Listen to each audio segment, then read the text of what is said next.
Guarantee ಸರ್ಕಾರ 2 ವರ್ಷ ಪೂರೈಸಿದ್ದು ಇದೀಗ ಸಂಪುಟ ಸರ್ಜರಿಯತ್ತ ಕಾಂಗ್ರೆಸ್ ನಾಯಕರ ಚಿತ್ತ ನೆಟ್ಟಿದೆ.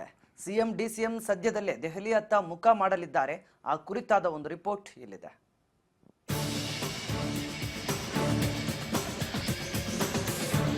ರಾಜ್ಯ ಕಾಂಗ್ರೆಸ್ ಸರ್ಕಾರದಲ್ಲಿ ಸಂಪುಟ ಸರ್ಜರಿಗೆ ಹಲವು ಶಾಸಕರು ಜಾತಕ ಪಕ್ಷಿಗಳಂತೆ ಕಾಯ್ತಿದ್ದಾರೆ.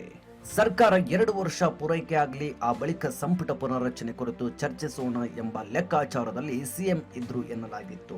ಈ ಹಿನ್ನೆಲೆ ಇದೀಗ ಎಲ್ಲವೂ ಮುಗಿದಿದ್ದು ಈಗಲಾದರೂ ಸಂಪುಟ ಸರ್ಜರಿ ಆಗಲಿ ಎಂಬ ಒತ್ತಾಯ ಕೈ ಪಾಳಯದಲ್ಲಿ ಕೇಳಿ ಬರ್ತಿದೆ.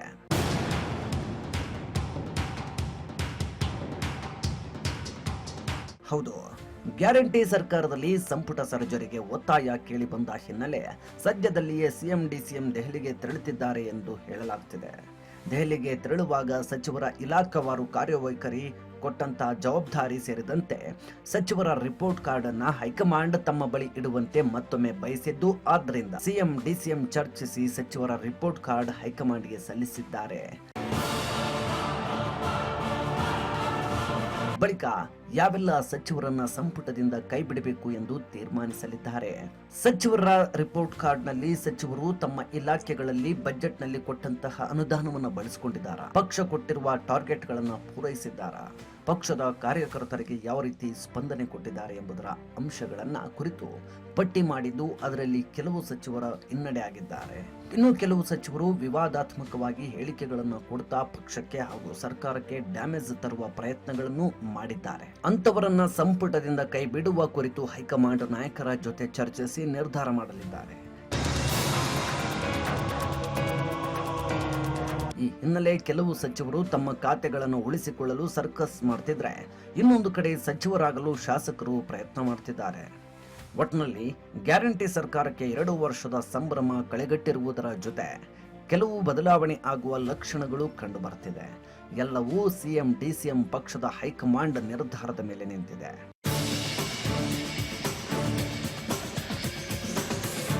ಬಸವರಾಜ್ ಹೋಗಾರ, ಪೊಲಿಟಿಕಲ್ ಬ್ಯೂರೋ, ರಾಜ ನ್ಯೂಸ್ ಕನ್ನಡ, ಬೆಂಗಳೂರು.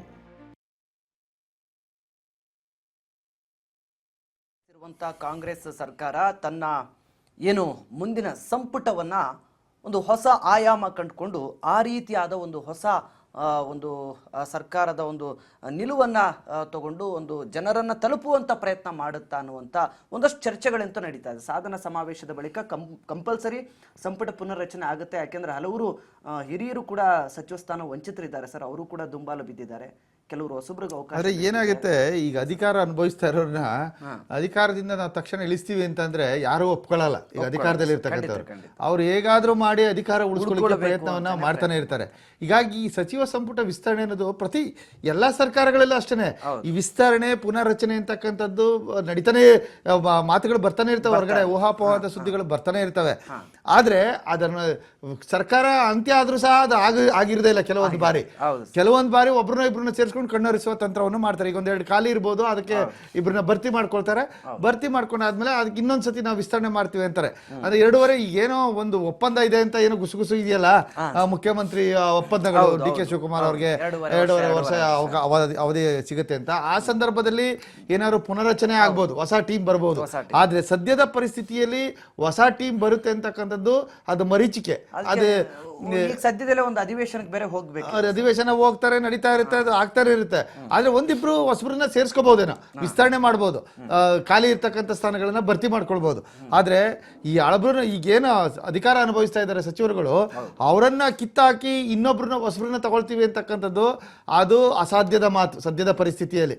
ಯಾಕಂದ್ರೆ ಈ ಮುಖ್ಯಮಂತ್ರಿ ಕುರ್ಚಿಯ ತಿಕ್ಕಾಟದಲ್ಲಿ ಇರ್ತಕ್ಕಂಥವ್ರು ತಮ್ಮ ಬಲಾಬಲವನ್ನ ಭದ್ರವಾಗಿ ಇಟ್ಕೊಳ್ತಕ್ಕಂಥ ಪ್ರಯತ್ನವನ್ನ ಮಾಡ್ತಾ ಇರ್ತಾರೆ.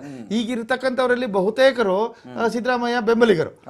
ಸಿದ್ದರಾಮಯ್ಯ ಅವರು ತನ್ನ ಬೆಂಬಲಿಗರನ್ನ ಅಧಿಕಾರದಿಂದ ಕಿತ್ತಾಕ್ಬಿಟ್ಟು ಇನ್ನು ಯಾರನ್ನೋ ಅಧಿಕಾರದಿಂದ ತಗೊಳ್ಳೋದು, ಅದು ಎಷ್ಟು ಸತ್ಯ ಅದು? ಅದೆಲ್ಲ ಒಂದು ಊಹಾಪೋಹದ ಸುದ್ದಿ.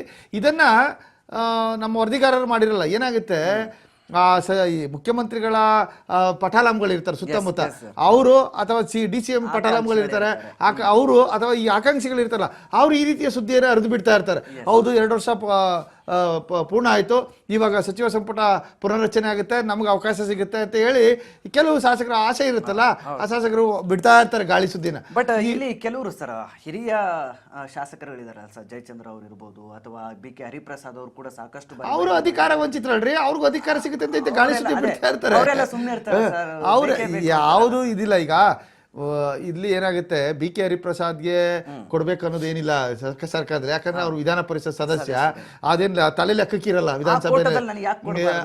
ಆ ಕೋಟದಲ್ಲಿ ಯಾರೋ ಬೇರೆಯವ್ರು ಇದ್ದಾರೆ, ಅದಾಗಲ್ಲ ಅದು ಅಂತಾರೆ.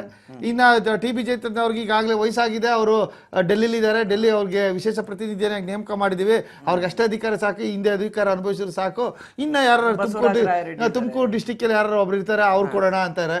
ಈಗ ಬಸವರಾಜ ರಾಯರೆಡ್ಡಿಗೂ ಆರ್ಥಿಕ ಸಲಹೆಗಾರ, ಮುಖ್ಯಮಂತ್ರಿಗಳ ಆರ್ಥಿಕ ಸಲಹೆಗಾರನಾಗಿ ನೇಮಕ ಮಾಡ್ಕೊಂಡಿದ್ದಾರೆ, ಅವ್ರಿಗೂ ಏನು ಒಂದು ಅಧಿಕಾರ ಕೊಟ್ಟಿದ್ದಾರೆ, ಅವ್ರನ್ನ ಬಾಯಿ ಮುಚ್ಚಿಸಿದ್ದಾರೆ ಸದ್ಯಕ್ಕೆ. ಆದ್ರೆ ಅವ್ರು ಸಿಗ್ಬೇಕು, ಅಧಿಕಾರ ಸಿಗ್ಬೇಕು ಅವ್ರಿಗೆ, ಆದ್ರೆ ಸಿಗುತ್ತಾ ಇಲ್ವೋ ಅನ್ನೋದು ಯಾವ ಗ್ಯಾರಂಟಿನೇ ಇಲ್ಲ ಇಲ್ಲಿ. ಅಲ್ಲ ಸರ್, ಕೆಲವರು ಸಚಿವರು ಶಾಸಕರ ಮಾತೇ ಕೇಳ್ತಾ ಇಲ್ಲ, ಕೆಲವರು ಸಚಿವರಂತೂ ತಮ್ಮ ಇಲಾಖೆನ ಇದುವರೆಗೂ ಸರಿಯಾಗಿ ಎಲ್ಲಾ ಸರ್ಕಾರದಲ್ಲಿ ಇದ್ದದ್ದೇ ವಿಜಯ್. ಈಗ ಯಾವ ಸಚಿವನಿಗೆ ಅಧಿಕಾರ ಸಿಕ್ಕ ತಕ್ಷಣ ಇನ್ನೊಬ್ಬ ಶಾಸಕನ ಮೂಲೆ ಗುಂಪು ಆದದ್ದೇನೆ. ಅವ್ನು ಯಾರು ಬೇಕು ಶಾಸಕ, ಅವ್ನ ಆಪ್ತ ಯಾರು ಇರ್ತಾನೆ, ಒಂದ್ 2-3 ಜನಕ್ಕೆ ಕೆಲಸ ಮಾಡ್ಕೊಡ್ತಾನೆ, ಉಳಿದದ್ದ ಇನ್ನ 150 ಜನ ಅವ್ರ ಬಾಯಿ ಮಣ್ಣು ಹಾಕೊಂಡು ಹೋಯ್ತಾ ಇರ್ಬೇಕಷ್ಟೇ. ಅವ್ರು ಏನಿದ್ರು ಹೋದ್ರೆ ಕೆಲಸ ಮಾಡಿಸ್ಕೊಂಡ್ರೆ ಮುಖ್ಯಮಂತ್ರಿಗಳ ಹತ್ರ ಮಾಡಿಸ್ಕೋಬೇಕು. ಮುಖ್ಯಮಂತ್ರಿಗಳು ತಡೆಯಪ್ಪ ನನಗೆ ಯಾವ ತರ ಬಹುಮತ ಸಾಬೀತು ಮಾಡುವಾಗ ಇವರು ಸಹಾಯ ಬೇಕಾಗುತ್ತೆ ಅಂತ ಹೇಳಿ ಅವ್ರು ಮಾಡ್ಕೊಟ್ರೆ ಮಾಡ್ಕೊಟ್ಟಾಗೆ, ಇಲ್ಲ ಅಂದ್ರೆ ಅವನು ಪಾಪ ಬಾಯಿ ಬಡ್ಕೊಂಡು ಕುತ್ಕೋಬೇಕಾಗುತ್ತೆ ಕ್ಷೇತ್ರದಲ್ಲಿ.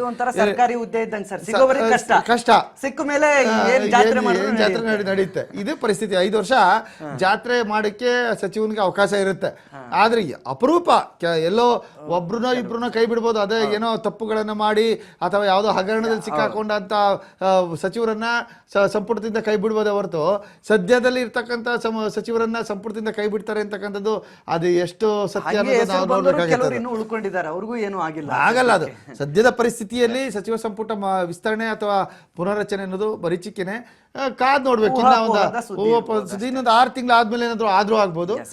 ಅದು ಕೂಡ ಅಧಿಕಾರ ಹಂಚಿಕೆ ವಿಚಾರ ಬಂದ್ರೆ